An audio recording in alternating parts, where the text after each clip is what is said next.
Our next presenter is a triple threat, writer, director, and actor. Her credits include Diary of a Teenage Girl, A Beautiful Day in the Neighborhood, and the new film, NIGHTBITCH. And you'll recognize her from her role in The Queen's Gambit. Here's Marielle Heller.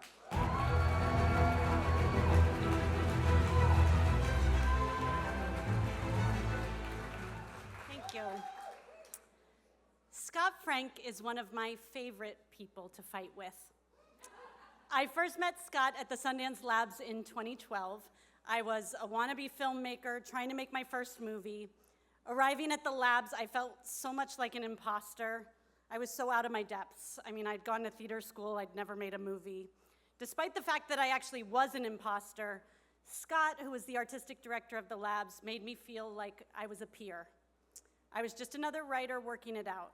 He spoke about writing as a practice, a painful practice that never gets easier, but is ultimately worth it. This way of treating up-and-coming writers, not like students, but like comrades, was the thing that really gave me the confidence to step into my career. I felt like I'd already made it. I remember Scott sitting down with me and telling me that as the father of 2 teenage girls, my movie made him really uncomfortable. This honesty, you know? He admitted he'd been fighting with many of the women at the labs about my script all week. And he could tell that this movie really wasn't for him, but let's get into it. And then we talked for hours about my script. This was probably our first fight. There was no ego from Scott about his opinion mattering more than anyone else's. There were just 2 writers talking about story, fighting about story. And now, 13 years later, I get to go back to the labs each year as an advisor and watch Scott treat young writers with the same respect he gave me, the same care, the same vulnerability, and the willingness to say he might be wrong. We get into fights about the scripts that the next generation of filmmakers are writing, and every once in a while we agree. Scott is dedicated to helping writers find their stories. Story is what matters to him, and this is something Scott has done not just for a few years, but for 30 years. Hey! Years after that first lab, Scott brought me back to acting after a 10-year hiatus for his show, The Queen's Gambit, which is something I'll always be thankful for. When I gave up acting for directing, I hadn't even realized how much I had lamented the unrequited dream I'd stepped away from. But Scott saw me as an actor, he believed in me, and he fought to give me a part that I truly didn't have any right to play. One of the reasons I stepped away from acting was because I never found parts for women to be nearly as juicy as the parts for men.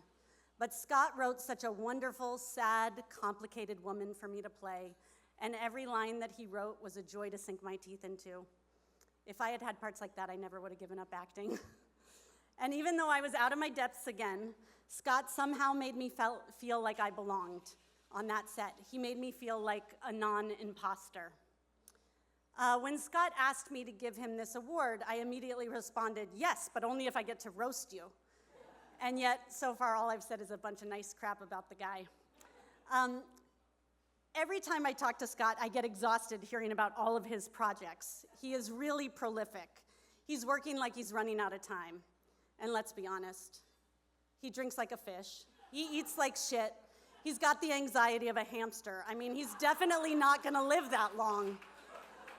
He has this incredible wife, Jennifer, who's far too good for him. He has 3 beautiful, intelligent children who still tolerate him. What I'm trying to say is he's gotten really lucky in his life, and at some point that luck has got to run out. So I'm looking at this award as a this is your life kind of moment before it all comes crashing down. I asked Scott's dear friend Steven Soderbergh, another known asshole, if he had some words about his friend Scott. This is what he came back with. Don't be fooled. Beneath the mask of humility lies a volcanic ocean of ego. Beneath the warm encouragement lies an arctic mass of jealousy of any idea that isn't his. And beneath the hours of work spent in support lies a shrieking terror of someone else's success. Now, let's take a look at Scott's incredible body of work before he dies.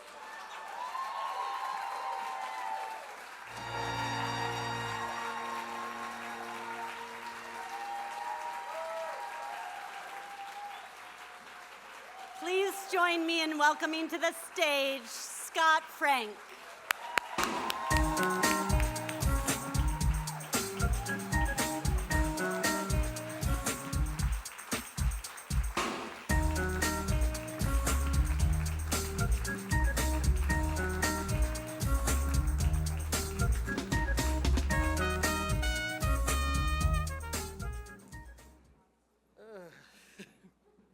Thank you, Mari, for that.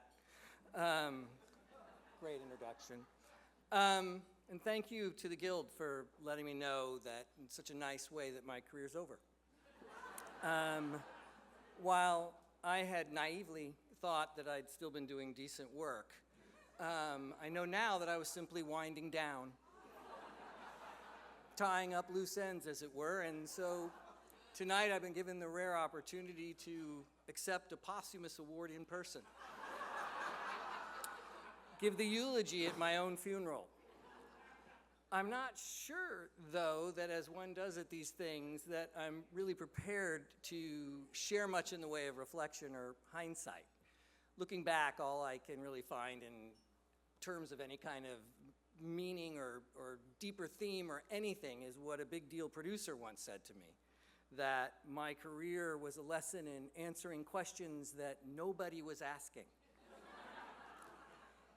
It's also not false modesty to say that for the past 4 decades, I've been incredibly lucky. I'm married well, my kids aren't complete assholes, and I have some lovely friends who remind me of how lovely they are by telling me the truth. In fact, I'd say the entire group sitting there at table 15 has done a bang-up job over the years protecting me from me. My biggest obstacle was that I really didn't grow up in a particularly creative household, though my mom did have a strong point of view about the entertainment business, not based on any real experience so much as her obsession with Merv Griffin. I'd come home from school every afternoon and there she'd be on the couch watching Merv chat with Bobby Sherman or Mickey Rooney or Troy Donahue. And she'd often nod forlornly and say something along the lines of, "It's so sad how Mickey or whoever lost all of his money. He was on top and then it was gone." Nearly every afternoon, it seemed Merv had someone on his show who was once a giant star and was now selling timeshares, was once happily married and was now on spouse number 4, was once skinny, was now obese, was once obese, was now dead. I was therefore raised on a steady diet of celebrity bankruptcy, celebrity homelessness, celebrity tax evasion, and celebrity death. It's all fleeting, my mom would say. They all have careers measured in dog years. So I wasn't exactly encouraged to go to Hollywood and join that long line of fucking losers. But my mom also took me to the movies. In fact, she took me to a lot of movies and to all kinds of movies. She took me to a ton of R-rated movies. Somehow she even got me into Midnight Cowboy, which was at the time, I think, X-rated. She took me to great films like The Godfather and to hilarious great films like Blazing Saddles. Most memorably, though, in 1974, she took me to a double bill consisting of Death Wish and Open Season, not the animated one. In the latter film, Peter Fonda stars as one of 3 Vietnam vets and high school buddies who once a year go on a ritual hunting trip where along the way they kidnap a couple whom they proceed to brutalize and torture for a few days before setting them free in the woods only to hunt them down and kill them. This movie cannot be found on any platform, I know, because I've tried. William Holden is in this movie. He shows up as a family friend at the beginning for a minute or two, then disappears. I remember as I was watching this film with my mom that at one point when things were looking particularly dire for the hapless couple, she leaned over and whispered, "Don't worry, Bill Holden's coming back. You don't introduce an actor like Bill Holden in the very beginning not to bring him back later. Oh, and by the way, he's an alcoholic and flat broke." So when I sit there picturing my 14-year-old self watching this movie, as well as others like Dirty Harry, Straw Dogs, and Midnight Express with my mom, it's not much of a leap to see how those experiences were nothing less than formative. Probably the very reason I'm standing here right now. So thanks, Mom. Since we're all living through the series finale to a show that I'd like to call It Was Good While It Lasted, let's take a minute to talk about our future as writers. And while there are plenty of things we can file under the heading of impending doom, I think the future of writing is actually pretty bright. I know there's a lot of concern about artificial intelligence taking our jobs, but AI has existed in various forms for centuries. We've just called it other names. Names like the Larry Gluck method, which is an actual thing, named for Larry Gluck, the man behind a bunch of strip mall art schools in California and Texas called Mission Renaissance. The ads for Mission Renaissance promise they can teach anybody to draw or paint, whether or not they have any actual talent. Basically, the gist of the Gluck method involves turning any object or image you want to draw upside down and then looking at it that way as you work. So you don't see the whole thing so much as you're drawing, so much as you just see the parts of it, thus breaking it down into smaller pieces that are much easier to replicate. So you're not interpreting anything, you're building something. You flip over the finished drawing and you end up with what looks like what you were trying to draw, but it isn't what you were trying to draw. It's recognizable, but it's not real. It's alive, it's not alive rather, it's dead. And that's clear to anyone who looks at it because most people know the difference between hotel art and a Botticelli. And the ones who don't are not really relevant to this discussion.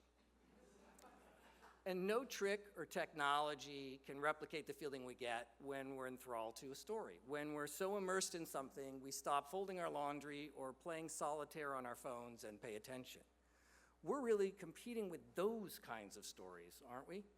And despite hundreds of years of shortcuts, algorithms, and market testing, I would argue that still only a human being can tell those stories.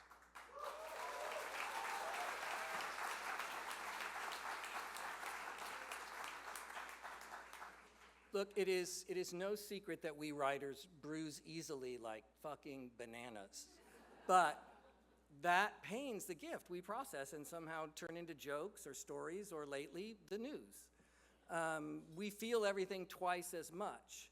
Everything bothers us twice as much. Let's face it, life for the writer is one constant trigger. We're also statistically more likely to go insane. It's a true thing. This is why the high school quarterback rarely becomes a writer. And this is why, finally, whatever it is that AI does, it's certainly not writing. It's the Gluck method. It's looking at a large swath of story upside down and then repurposing the parts. And any movie that results from this process will be doomed to, will probably make $1 billion. But the problem of what people watch and how they watch it is a different problem. The existence of the sham and the bogus is far less concerning to me than the acceptance of it. And until AI gets its heart broken or gets bullied or pregnant, until its parents get divorced or it's living in its car or trying to pay off student loans or lose 20 pounds, whatever it executes is always going to be a reproduction of a facsimile of a photocopy hotel art. And to be clear, I don't believe for a minute that it will, to use a now quaint word, democratize the making of art so much as sterilize it. But hey,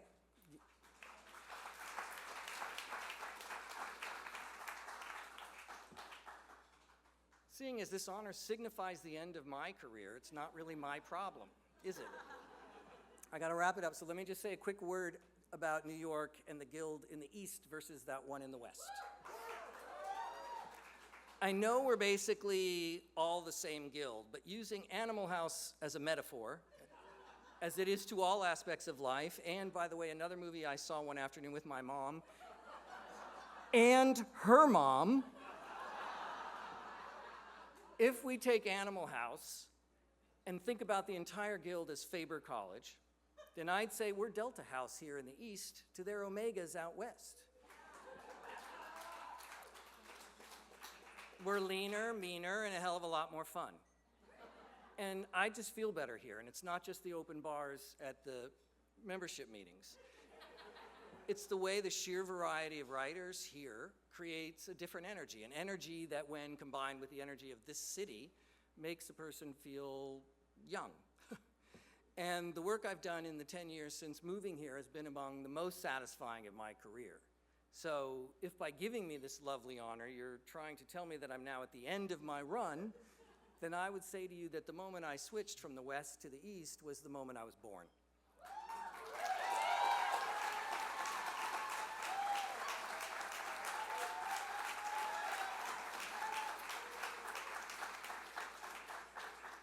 And for that, and for this, and for all of you, I'm truly grateful. Thank you.